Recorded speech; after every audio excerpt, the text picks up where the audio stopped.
इसी पर प्राइम एजेंडे में आज हम चर्चा भी करेंगे। तो एक बार फिर से आपको हमारे मेहमानों का तारुफ करा दो। सुरेंद्र सिंह बीजेपी के प्रवक्ता हमारे साथ इस चर्चा में जुड़ चुके हैं। इसके अलावा महेश आर्य सपा के प्रवक्ता हैं, हमारे साथ चर्चा में शामिल है। अब से कुछ ही देर में राजकुमार मौर्य कांग्रेस के प्रवक्ता है, हमारे साथ इस चर्चा में शामिल होंगे। हमारा तजुर्बा बढ़ाने के लिए राजनीतिक विश्लेषक निरंजन पौदार भी यहाँ पर शामिल होंगे। तो हमारे साथ यहाँ पर निरंजन जी जुड़े हुए हैं। सर, आपका स्वागत है। और आपसे एक बार मैं जान लूं, क्योंकि आपके तजुर्बे का यहाँ पर मैं इस्तेमाल करूंगी। जब यहाँ पर उपचुनाव हुए आजम खान के जेल जाने के बाद, तो यहाँ पर उपचुनाव में जो महानुभाव खड़े हुए थे, जिनकी अभी भी पैरवी यहाँ पर आजम खान कर रहे हैं, वो तो उपचुनाव हार गए। अच्छा, ये मुस्लिम बाहुल्य एरिया भी है, 52% यहाँ पर मुस्लिम वो हैं, और मैं समीकरण की तो बात कर रही हूँ। फिर क्यों यहाँ पर आजम खान वर्सेस अखिलेश यादव होने लग गया है, सपा वर्सेस बीजेपी की जगह? ये सवाल मुझसे आर्य जी आपके पास आऊंगी। ये हमारे जो राजनीतिक विश्लेषक है मेहमान, उनके लिए मेरा सवाल है। जी निरंजन जी। मैं बोलूं? निरंजन जी, आपकी आवाज, मेरी आवाज आ रही है आपको? बाबुलंद कहिए, बात रखिए अपनी। हाँ, देखिए सृष्टि जी, निश्चित रूप से जिस तरीके से हम सभी ने देखा कि एक समय था जब आजम खान जी की उत्तर प्रदेश की राजनीति में टूटी बोलती थी, और कहा जाता था आजम खान जी को 2012 से 2017 के बीच में जो सरकार चली, उसके अंदर उनको सुपर सीएम के नाम से जाना जाता था, और रामपुर तथा पश्चिम उत्तर प्रदेश के अंदर उनकी एक समानांतर सत्ता चलती थी। और कहीं ना कहीं जिस तरीके से समय बदला और भारतीय जनता पार्टी की सरकार आई, और उन्होंने जिस तरीके से आजम खान के जो किए हुए वहां पे जो समझ लीजिए कुकृत्य थे, या जिस तरीके से लोगों की, चाहे वो जौहरी यूनिवर्सिटी के नाम पे, चाहे तमाम एक अपनी जो धमक थी उसके नाम पे, क्योंकि आपने देखा ही होगा कि एक समय था कि जिस व्यक्ति की भैंस ढूंढने के लिए पूरा प्रशासन सक्रिय हो जाता था, आज कहीं ना कहीं उसी व्यक्ति को ढूंढने के लिए प्रशासन जो है वो मुस्तैद खड़ा होता है। तो ये एक समय का हिसाब किताब होता है। और उसके बाद में जब आजम खान जेल चले गए, और उसके बाद में जैसे आपने देखा होगा कि पहले भी उन्होंने बहुत बार ये बात कही कि मेरी पार्टी मेरे साथ नहीं खड़ी, जब मेरी बुरी परिस्थितियां चल रही है, तो उस टाइम कहीं ना कहीं मुझे अकेला छोड़ दिया गया। और उसके बाद में थोड़ा सा इन्होंने हाई कोर्ट में, सुप्रीम कोर्ट से कुछ राहत मिली, फिर दूसरे मामले में फंस गए। उधर उनके सुपुत्र अब्दुल्ला आजम भी समझ लीजिए, डबल वोटर आईडी कार्ड और उम्र का जो सर्टिफिकेट है उस घोटाले में कहीं ना कहीं फंस गए। तो कहीं ना कहीं आजम खान जी की जो राजनीतिक विरासत थी, वो आप ये समझ लीजिए एकाएक धरती पे आ गई। और जिस तरीके से समाजवादी पार्टी से वो अपेक्षा रखते थे, समाजवादी पार्टी के अंदर समाजवादी पार्टी उनके पीछे लाइन लगा कर खड़ी हो जाया करती थी, वो चीज उनको वहां से नहीं मिली। क्योंकि हमारे यहाँ कहा जाता है सृष्टि जी की किसी को भी विरासत के अंदर आप जायदाद दे सकते हैं, संपत्ति दे सकते हैं, पैसा दे सकते हैं, नाम दे सकते हैं, प्रतिष्ठा दे सकते हैं, लेकिन योग्यता जो है वो विरासत में नहीं मिलती, योग्यता बनाई हुई मिलती है। और कदाचित समाजवादी पार्टी के साथ भी आज स्थिति वो है, क्योंकि जिस तरीके से मुलायम सिंह यादव जी ने समाजवादी पार्टी खड़ी करी और एक उत्तर प्रदेश के अंदर अपने पूरी राजनीतिक पिलर के रूप में वो नजर आए, और उसके बाद में अखिलेश यादव जी ने विरासत को संभाल तो लिया, उसको टेक ओवर तो कर लिया, लेकिन कहीं ना कहीं वो मुलायम सिंह यादव जी वाली ना तो उनमें समझ है, ना उनमें दूर निरंजन जी ठीक है।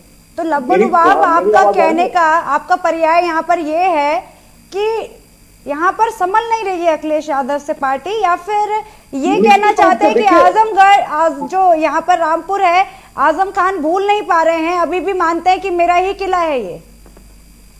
निश्चित रूप से आजम खान जी आज भी रामपुर के अंदर अपनी विरासत और उसको अपनी एक धरोहर समझते हैं। आज भी वहां पे वो अपने अघोषित रूप से सत्ता चलाना चाहते हैं। लेकिन आज आपने देखा होगा कि जिस तरीके से आजम खान के जेल के सिकंजे में आने के बाद में लोगों का वहां पर जिस तरीके से उनका भय और उनका प्रभाव और उनका जिस तरीके से दबाव लोगों के ऊपर हुआ करता था, आज वही की जनता, उन्हीं के समाज के लोग, मैं बात कर रहा हूँ मुस्लिम समाज के लोग ही आज कहीं ना कहीं आजम खान जी के खिलाफ है। और इसी वजह से कहीं ना कहीं उनकी राजनीतिक धार भी कम हुई है, और समाजवादी पार्टी को भी ये लग रहा है कि अब ये एसेट्स की बजाय लायबिलिटी बन गए हैं। तो आज आजम खान के जब समय आया, जब चुनाव होगा, तो आजम खान को भी समाजवादी पार्टी और समाजवादी पार्टी नेतृत्व को एक झटका देना था और उनको ये दिखाना था कि नहीं, रामपुर के अंदर आज भी आजम खान बादशाह कहलाते हैं या साहिब आजम कहलाते हैं। लेकिन इसका परिणाम कहीं ना कहीं आप ये मान के चलिए, मेरे हिसाब से समाजवादी पार्टी को केवल आप ये सोचे रामपुर के अंदर ही नहीं, इसका प्रभाव आप ये मान के चलिए कि उसके आसपास की 7-8 सीटों के ऊपर इसका आपको प्रभाव देखने को मिलेगा कि जिस तरीके से समाजवादी पार्टी वहां पे आज संघर्ष करती हुई नजर आ रही है। और दूसरी तरफ आपने देखा होगा कि आज मुरादाबाद के अंदर भी इस पर भी आऊंगी।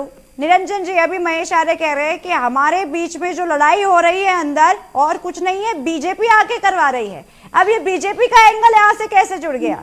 नाचते जाने आंगन टेढ़ा है क्या? देखिए, संस्कृति भी मैंने जैसे आपको बताया कि किसी को भी विरासत के अंदर आप जमीन, जायदाद, संपत्ति और उसको नाम सब कुछ दे सकते हैं, लेकिन उसकी जो योग्यता है, योग्यता आपको कमानी पड़ती है, योग्यता प्रकृति आपको देती है, योग्यता परिश्रम से आपके पास आ सकती है, योग्यता आपको सीखने से मिल सकती है। लेकिन वास्तविकता जानते हैं क्या, आज की तारीख में ये बात मैं इसलिए भी कह रहा हूँ, केवल आप उत्तर प्रदेश की मत ले लीजिए, आज पूरे हिंदुस्तान के अंदर आप देखिए जितनी भी जो विरासत के अंदर जिनको राजनीतिक पार्टियां मिली है, चाहे आप महाराष्ट्र के अंदर उद्धव ठाकरे जी को ले लीजिए, या आप बिहार के अंदर तेजस्वी यादव को ले लीजिए, या जहां पे भी जो विरासत में राजनीतिक पार्टियां मिली है, कहीं ना कहीं एकाध अपवाद को छोड़ करके सारे के सारे आज आप ये समझ लीजिए राजनीतिक रूप से संघर्ष करते हुए दिखाई दे रहे हैं। जबकि इसी काल के अंदर ममता बनर्जी आज भारतीय जनता पार्टी को पूरी ठोक करके चुनौती दे रही है। दिल्ली के अंदर कहें तो आम आदमी पार्टी राजनीतिक रूप से चुनौती दे रहे हैं। ये अलग बात है कि भाई भ्रष्टाचार के अंदर वो आरोपित हुए, जेल गए, वो अलग बात है, लेकिन राजनीतिक रूप से वो लगातार भारतीय जनता पार्टी को हराते आ रहे हैं। तो कहने का तात्पर्य ये है कि आपको विरासत के अंदर योग्यता नहीं मिल सकती, आपको विरासत के अंदर संपत्ति मिल सकती है। अब यहाँ पे उत्तर प्रदेश की बात करें, अखिलेश यादव जी की बात करें, तो देखिए आज जिस तरीके से भारतीय जनता पार्टी ने राजनीतिक रूप से पिछले 8-10 वर्षों के अंदर एक जो नई राजनीतिक संस्कृति उत्पन्न की है, और वो क्या है, वो ये है कि जिस तरीके से ये एक चुनाव खत्म होते ही, संपन्न होते ही अगले चुनाव की तैयारी में लग जाते हैं। 365 दिन 24 घंटे राजनीति करते हैं, 365 दिन 24 घंटे चुनाव के राजनीति के बारे में सोचते हैं, अपने संगठन के बारे में सोचते हैं, और किसी भी पल आप ये समझ लीजिए कोई भी निर्णय, कोई भी बड़ा निर्णय, या यूं कहें कि एक बड़ी सर्जरी करने के लिए तैयार रहते हैं। इसका उदाहरण आपके सामने है कि जिस तरीके से उत्तर प्रदेश के अंदर अभी इन्होंने कई सीटों के ऊपर टिकटें काटी हैं, या राजस्थान, मध्य प्रदेश और छत्तीसगढ़ के अंदर जिस तरीके से ये एक झटके अंदर इन्होंने मुख्यमंत्री बदल दिया, या हरियाणा के अंदर 1 मिनट में मुख्यमंत्री बदल दिया। तो कहने का तात्पर्य ये है, इसको आप किसी भी दृष्टिकोण से देखते हैं, लेकिन मैं इसको इस दृष्टिकोण से देखता हूं कि समय और हर चीज से अपने आप को एक अपडेटेड रखना, क्योंकि भारतीय जनता पार्टी को दिख रहा था कि हरियाणा के अंदर की भाई हमारे को सेटबैक लग सकता है, मनोहर लाल खट्टर जी की सरकार जन अपेक्षित कार्य नहीं कर पा रही है, तो इन्होंने एक झटके में बदल दिया। यहाँ उत्तर प्रदेश के अंदर क्या हो रहा है आप ये देखिए, आजमगढ़, रामपुर, मुरादाबाद, जो समाजवादी पार्टी की सशक्त और मजबूत सीटें मानी जाती है, वहां पे इनको कैंडिडेट उतारने में और कैंडिडेट देने में इनको इतना सोचना पड़ता है, इतना विलंब करना पड़ता है कि आखिरी के समय में इनके 2-2, 3-3 कार्यकर्ता इनके जाकर के वहां फार्म भर देते हैं, अपना नॉमिनेशन कर देते हैं। दूसरी तरफ जैसे अभी हमने बात करी मुरादाबाद की, एसटी हसन को पहले इन्होंने टिकट दे दिया, उसके बाद में बिल्कुल एंड वक्त पे इन्होंने उठा करके और इन्होंने वीरा सिंह को इन्होंने वहां पे नामित कर दिया, एसटी हसन, और उनके बीच में आज जिस तरीके से आप ये मान के चलिए आत्मद्वंद, यानी कि आज समाजवादी पार्टी से वो लड़ती दिख रही है, भारतीय जनता पार्टी से लड़ती हुई कहीं समाजवादी पार्टी दिखाई नहीं दे रही है। केवल टीवी, ट्विटर और केवल खबरों के अंदर और ये डिबेटों के अंदर समाजवादी पार्टी नजर आती है। वरना मुझे एक बात बताइए, जिस तरीके से 2012 के अंदर इन्होंने सत्ता बनाई थी, 2017 के बाद में लगातार ये चुनाव हारते जा रहे हैं, लेकिन सड़कों के ऊपर कहां इन्होंने लोगों के साथ जाकर के कनेक्ट किया, कहां पे इन्होंने वो ऐसे क्या कार्य करे थे जिससे आप ये कह सकते हैं कि इनका राजनीतिक अपग्रेडेशन हो गया। आज भी ये उसी परंपरा और उसी मान्यताओं और उसी तरीके से चल रहे हैं, जबकि भारतीय जनता पार्टी ने, आप देख रहे हैं कि मैं तो देख करके बड़ा आश्चर्य था कि जिस तरीके से इन्होंने नमो ऐप और अपना एक डिजिटल प्लेटफॉर्म के तहत और जो जिस तरीके से इन्होंने अपनी टिकटों के जो सर्वे करवाए हैं और इनका एक नेटवर्क ऐसा है कि डे टू डे बेसिस के ऊपर हर खबर इनकी प्रदेश नेतृत्व को, केंद्रीय नेतृत्व को पहुंचती है और उसके ऊपर तत्काल प्रभाव से निर्णय लिया जाता है, चाहे कड़ा फैसला लेना हो और चाहे बड़ा फैसला लेना हो। तो कहने का तात्पर्य ये है कि इसी कारण आज भारतीय जनता पार्टी की स्थिति ऐसी नजर आ रही है कि भाई उसको मैदान में खुद जिसको कहते हैं ना क्रिकेट की भाषा में कि उसको लगातार बल्ले के ऊपर बॉल मिल रही है और वो दबा बाउंड्री के बाहर मारी जा रही है। नहीं लग ऐसा रहा है ना, देखिए निरंजन जी बीजेपी तो यहाँ पर पंजे की तरह हर एक मौके को पाने की फिराक में रहती है। निरंजन जी खिसियानी बिल्ली खम्मा नोचे, क्या बोलूं और मीठा मीठा घप घप, कड़वा कड़वा थू थू, मान ही नहीं रहे। अभी ये वीडियो सामने आई थी, ये बल्कि ये कहा गया था कि आजम खान के हवाले से जो बड़े नेता हैं वो कह रहे हैं कि इनकी आपस में बन नहीं रही, एक प्रत्याशी नहीं दे पा रहे हैं और किसी की भी साइड से बोल रहे हो। लेकिन मैंने तो ये पूरी वीडियो देखी, मैंने देखा कि बहिष्कार की बात कर रहे थे। इसी बहिष्कार के बाद इस वीडियो को आए हुए कुछ घंटे पूरे भी नहीं हुए थे, उसके बाद एक और सपा नेता है मशकूर अहमद मुन्ना, उन्होंने कहा कि ऐसे लोगों को पर कार्रवाई होनी चाहिए और ऐसे सपा के जो नेता हैं वो पीठ पर छोरा घोंप रहे हैं सपा के। सीधी बात है, झूठ कहां है? निरंजन जी प्रतिक्रिया दीजिए। देखिए सृष्टि जी, निश्चित रूप से जिस तरीके से आपने कहा, आज की स्थिति यही है कि विपक्ष को अगर कोई कुछ कहना भी चाहे, कोई कुछ उसको अगर उसकी कमियां दिखाना भी चाहे तो वो उसको देखने के लिए तैयार नहीं है। और हमारे यहाँ जिस तरीके से कहता है ना कि बुरा जो देखन में चला बुरा न मिलिया कोई, जो मन खोजा आपको तो मुझसे बुरा ना कोई। आज इनकी स्थिति यही है कि ना कुछ सुनने के लिए तैयार है, ना कुछ अपने हाईकमांड को बताने के लिए तैयार है। और रही बात आज रामपुर की, तो देखिए निश्चित रूप से आपको मैं बताऊं, कल हमने सभी ने देखा वहां पे क्या हुआ। जिस तरीके से पूरे जिले की कार्यकारिणी आकर के और वहां पे कहती है कि हम इन चुनावों का बहिष्कार करते हैं। आजम खान जी ने जेल के अंदर से संदेश भेजा कि इस बार जो समाजवादी पार्टी इस रामपुर जिला की जो कार्यकारिणी है वो इसका बहिष्कार करेगी और अगर आना है तो अखिलेश यादव जी स्वयं आए और आकर के यहाँ चुनाव लड़े।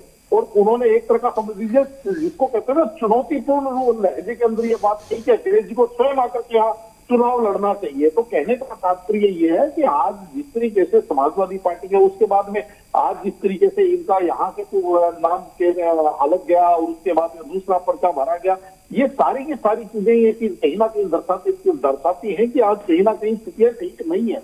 लेकिन अभी भी क्या है कि ये रुक करके और इन चीजों को समझने के लिए तैयार नहीं है। और रही बात जिस तरीके से 2024 के चुनाव को देखिए, निश्चित रूप से आपको मैं एक चीज बताऊं कि इसलिए भारतीय जनता पार्टी फर्स्ट आ रही है क्योंकि दूसरा जो उसका प्रतिद्वंदी है वो सेकंड आ रहा है। और यहाँ पे कई बार ऐसा होता है कि हम अपनी योग्यता की वजह से जीतते हैं, कई बार हम इस वजह से जीतते हैं कि सामने वाला हारता है। तो यहाँ पे भारतीय जनता पार्टी के साथ दोनों ही चीजें लागू हो रही है। रही बात भारतीय जनता पार्टी की, तो वर्तमान तो मुझे ऐसा लग रहा है कि भारतीय जनता पार्टी अपने राजनीतिक जो तत्कालिक स्वार्थ है उनके तहत काम कर रही है। लेकिन आगे जाकर के भारतीय जनता पार्टी को बहुत भारी पड़ने वाला है। ये बात मैं क्यों कह रहा हूं, जिस तरीके से आपने बीच में चर्चा करी कि यहाँ की आज भारतीय जनता पार्टी की स्थिति ये होगी कि जो कांग्रेस मुक्त भारत की बात कर रहे थे वो आज कांग्रेस युक्त बीजेपी होती दिखाई दे रही है। क्योंकि कहीं से भी कोई भी आया राम गया राम, जिसके ऊपर कल भ्रष्टाचार के आरोप लगा रहे हैं, जिसको कल पता नहीं कुछ भी कह रहे हैं, ना किसी का कोई कैरेक्टर देख रहे हैं, ना किसी का कोई कुछ भी देखे बिना उसको भारतीय जनता पार्टी में जैसे सहज स्वीकार कर रहे हैं। तो देखिए इनको ये भी समझना चाहिए 2022 के जो विधानसभा चुनाव थे, ठीक है। देखिए निरंजन जी अपना वक्त की दरकार है, अब कार्यक्रम को समापन की तरफ ले जाऊंगी। आपने एक अहम टिप्पणी यहाँ पर दी। खैर आप सबका बहुत बहुत शुक्रिया हमारे साथ इस चर्चा में जुड़ने के लिए।